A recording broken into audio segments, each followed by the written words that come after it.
Halo guys, assalamualaikum warahmatullahi wabarakatuh. Jumpa lagi bersama kami di Marola Channel.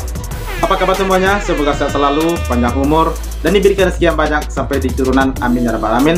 Serta otak yang sehat dan akal yang waras. Yang pasti, salam waras. Guys, akhirnya terbongkar. Tangisan Hakim Suhartoyo saat sidang di MK mengandung makna yang sangat dalam. Dan ternyata beberapa waktu yang silam, Suhartoyo sebelum ditunjuk menjadi Ketua Hakim MK telah terlibat sebuah kasus korupsi. Wow. Dan sementara itu, pengamat politik dan pakar ekonomi Faisal Basri membongkar bahwa hasil tambang nikel Indonesia lebih dari 90% pergi ke Cina. Dan Indonesia cuma dapat sedikit, dan itu pun pajak bumi katanya. Lah, kalau pergi semuanya ke Cina, terus kita dapat apa dong? Cuman pajak bumi doang, terus waduh, pantas Indonesia miskin terus ya, padahal hasil kekayaan alamnya itu sangat luar biasa dahsyat dan luar biasa banyaknya ya guys ya. Nah, seperti apakah videonya? Mari saksikan. Let's go.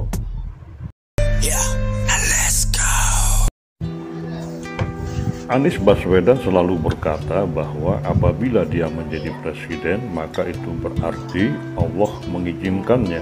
Oh iya ya, Tapi pernah jika dulu Pak Anies berkata begitu, betul. Maka itu berarti Allah menyelamatkan dirinya. Ya, benar. Kita berharap perkataan itu berlaku juga bagi semua pendukungnya. Kita tunggu saja bagaimana bentuk penyelamatan. Ya, kita tetap istiqomah dalam perubahan ini, ya nggak guys? Allah Subhanahu wa Ta'ala. Tentu saja hal ini akan menjadi bahan hinaan, bahan ejekan bagi seluruh pendukung fanatisnya Prabowo Gibran. Katakan saja inna sani'aka huwal abtar. Ya. Kita kembalikan semuanya kepada Allah Subhanahu wa Ta'ala, karena kehendak Allah di atas segala kehendak dan kuasa Allah di atas segala kuasa. Ya, ya, betul. Wallahu a'lam bishawab. Wow, ya benar, dulu Pak Anies pernah Dengan berkata penuh begitu ya. kerendahan hati, saya pun memohon kepada publik dan masyarakat luas agar kembali memberikan dukungan terbaiknya kepada Mahkamah Konstitusi, sehingga Ternyata kami dapat buaya. segera bangkit kembali, melangkah dan bekerja lebih cepat sesuai dengan harapan para pencari keadilan.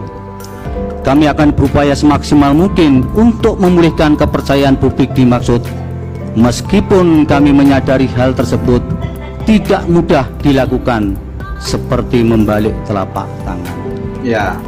Kepada para kolega saya yang mulia, para bapak dan ibu hakim,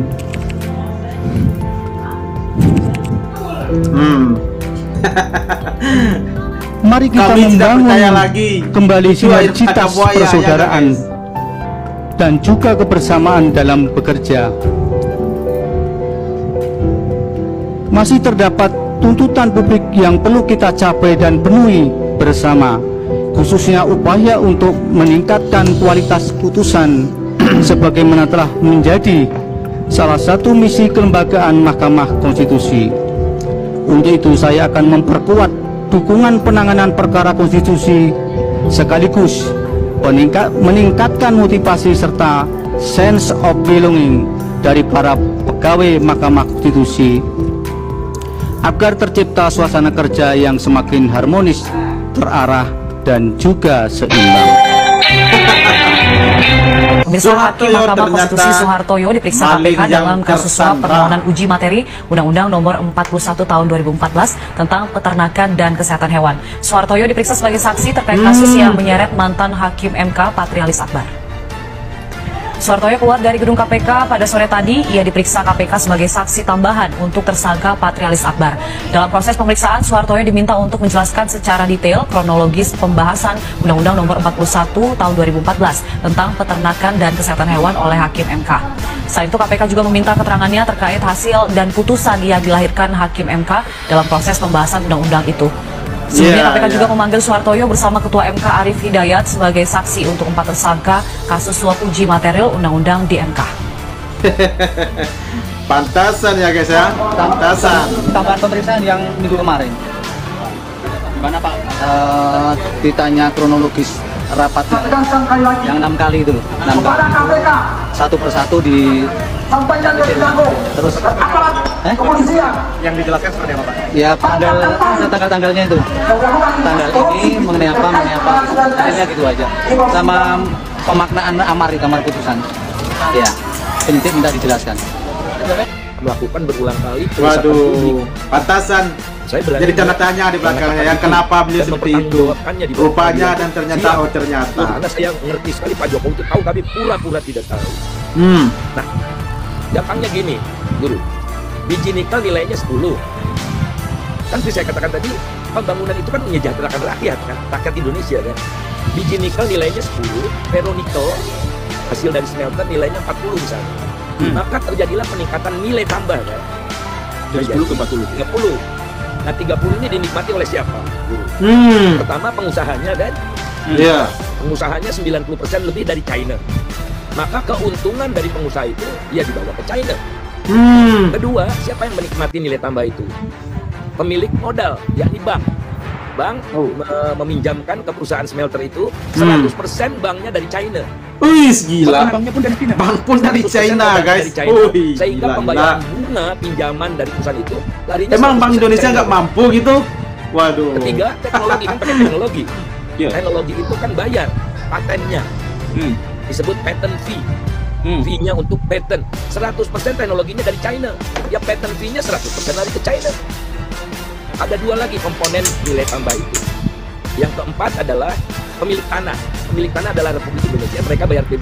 China semua guys, China semuanya. Waduh. Banget. Gila ini. Rupiahan, rupiah mereka meter persegi dan sebagainya. Jadi kecil sekali komponen nilai tambah yang dinikmati oleh pemilik tanah yakni Republik Indonesia. Dan yang terakhir adalah pekerja, ya kan? Nah pekerja itu dapat upah. Nah pekerja ini ada dari China, ada dari Indonesia. Dan industri smelter adalah industri padat modal dan padat teknologi. Jadi sedikit pekerjanya kan? Dan pekerja China dapat upah 17 sampai 54 juta per bulan.